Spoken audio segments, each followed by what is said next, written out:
Hi, I'm Todd. And I'm Donna Victoria. And welcome back to our channel. Yeah, so what are we going to be making today, Dad? I thought we'd be making a nice pork tenderloin dish. Ooh, which one? You have so many in your repertoire. But it's a simple one. It's simple, easy, and really tasty. It's the one with balsamic honey and rosemary. Ooh, oh, and yeah. a little secret ingredient of that spicy mustard. Oh, sorry. Well, they're going to find out anyways. All right, well, let's show them how to do it. All right, let's get cooking. All right, let's pick some rosemary, huh? All right. So, Victoria, if you could see, I don't know if you can get close enough, but you can see that the rosemary is starting to flower. Oh, wow. Isn't that pretty? That is pretty. And you can see over there's some that are already opening. Oh, yeah. Look at that. So pretty. Oh, Lucy's joining us. She's so cute. So what I'm going to do is I'm looking for little ones like this that have no flowers on them. Mm-hmm. And then I'm going to cut these. That one has flowers. And I'm going to use them for the pork tenderloin. Nice. Yeah. Looks perfect. Yeah. So we just patted dry the pork tenderloin. And now what we did is we mixed some salt and pepper together so that we can encrust the pork tenderloin before we sear it. So I'm just going to sprinkle some of that on there now. And then we'll just rotate it and make sure that this is all covered nicely. And you want to be generous with this because really what we're doing is we're making a crust with it. And it'll also flavor the sauce that we're going to be making afterwards. So we can just do that. We'll get the corners over here. Make sure all the little nooks and crannies are covered well.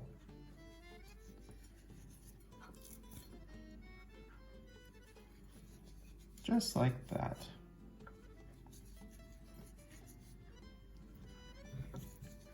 And sometimes what I've done is I've actually used a bigger plate and put the salt and pepper on there and kind of rolled it in there, whatever's easier for you. And then afterwards you can kind of just roll it in the extra that's on the plate like that. So you can see that it's beautifully encrusted. And now we're going to heat up our pan with some olive oil and then sear it. All right, so now that our pan's heated up, we're going to put some extra virgin olive oil in there. Not too much, but just enough like that. Let that heat up, and then we're going to sear our pork. Let's just see how it is. Oh yeah, that's what we want to hear. And we want the temperature up high because we're searing, we're not cooking it. So we want to really get crusty on the outside. So we're going to do that on all the sides, right? All four, and actually even the edges if we can too. Nice. And what that does is it sears the moisture in the pork. Now, do you find it important when you're searing to not move the meat until it releases, right? That way you get a nice sear. All right, so let's check. Oh, that looks good. Nice. Sear this side. Beautiful. It's already smelling good. I know. This is lunch. You can really see us getting that nice crusty exterior, huh? I know. Looking good. All right, so let's check the other side. Oh, it's looking good. And we're just going to roll this in the olive oil a little for the next side. There we go. And let that side get nice and seared. Last side, right? Last side, let's get some of that olive oil. You can really see that crust in there. Looks beautiful. Mm-hmm. Why is it important to crust the pork? It keeps the moisture in, but also too, the salt and pepper really gives it a lot of flavor, and it releases some of that into the sauce when we put it in the oven. Nice. Yeah. All right, so now let's try. Oh yeah, look at that, beautiful. So now we're gonna put that in our little roasting pan. Here in Sicily, everything's smaller. And now what we're going to do is we're going to make up the sauce. All right, so we have this gorgeous fresh rosemary that Dad just picked. So now we're gonna just clean some. We're gonna leave some on the stem, but we're gonna also just clean some because we want it nice and finely chopped for in with the pork.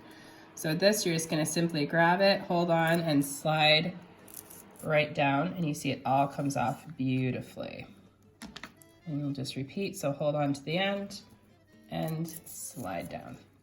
Okay? All right, so then what we're gonna do is, oh, that already smells so good. We're just gonna chop that.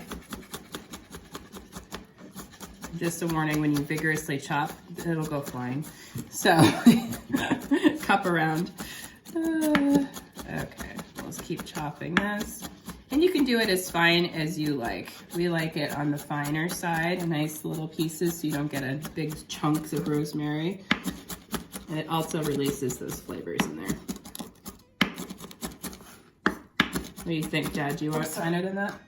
It looks great. Looks good? Yeah. Do you want it a little finer or is that okay? No, that looks pretty good. All right. It'll infuse nicely with the sauce. It will. Okay, so let's get putting it in the sauce. All right, so to start making the sauce, we're going to put our balsamic vinegar in here. And for the amount or measurements, we're going to put the link down below with the amount that we used. We're also going to use some honey. Put that right in there. Nice fresh raw honey, huh? I know. Beautiful. It's amazing how the honey here, each of them have different flavors. They do.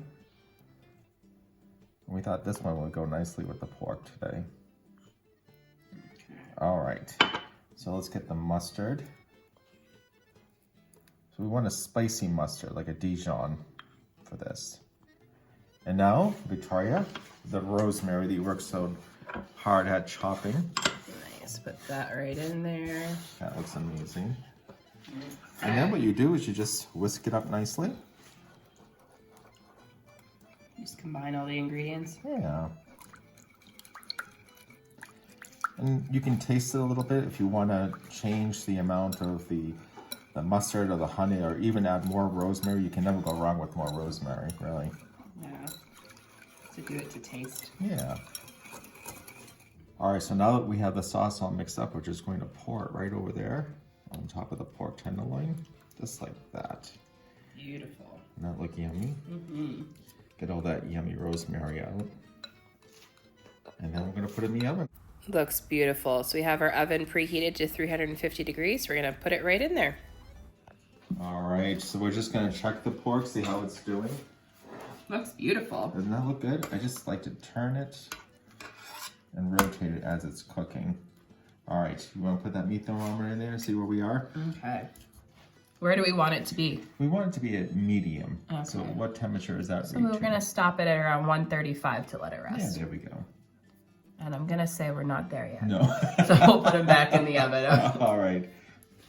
All right, so we just took it out of the oven and it looks perfect. It's at the temperature we want. We're gonna let them rest, and then what we're gonna do is we're gonna cut them. We'll show you afterwards, actually. We'll cut 'em. Okay. So should we just tent them with some tin foil? Yeah, let's do that. All right. All right, so now we're going to cut our beautiful tenderloin into medallions. Now that it's rested nicely, right? Yes. Beautiful. I like to cut it at an angle. So just gonna cut it just like this, and about a ½ inch thick. And look at that, that looks perfect.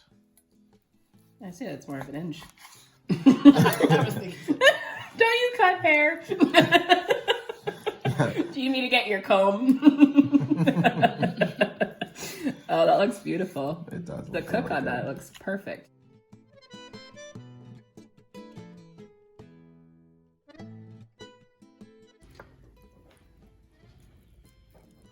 Fan him out nicely. He's so pretty.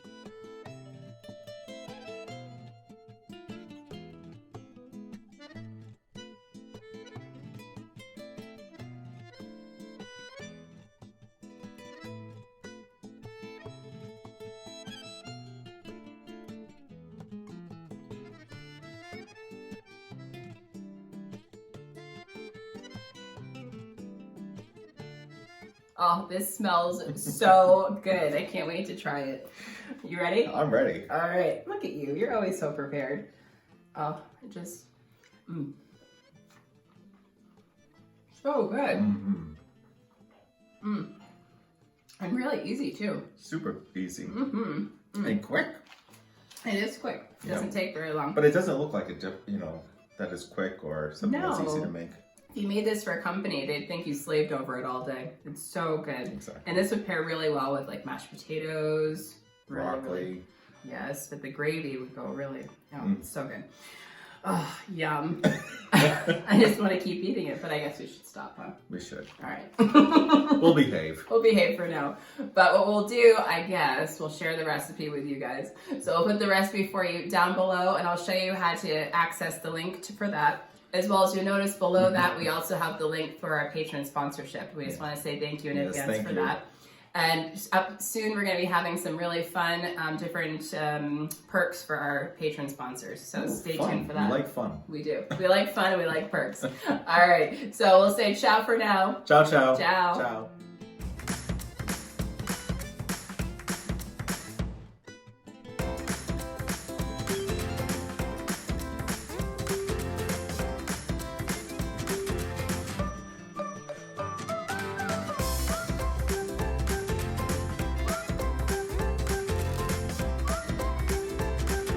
And let me explain how to get to our recipe link. Click the arrow here that I have circled in red, and that'll take you right to a drop-down list that you can see here.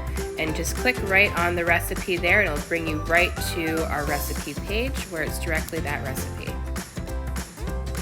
This is our view of Etna right now. She's currently snow-capped and gorgeous. We had a little bit of an eruption, so her snow is melting a little bit, but she's still just as beautiful, as is this sunset tonight. So ciao for now. Ciao.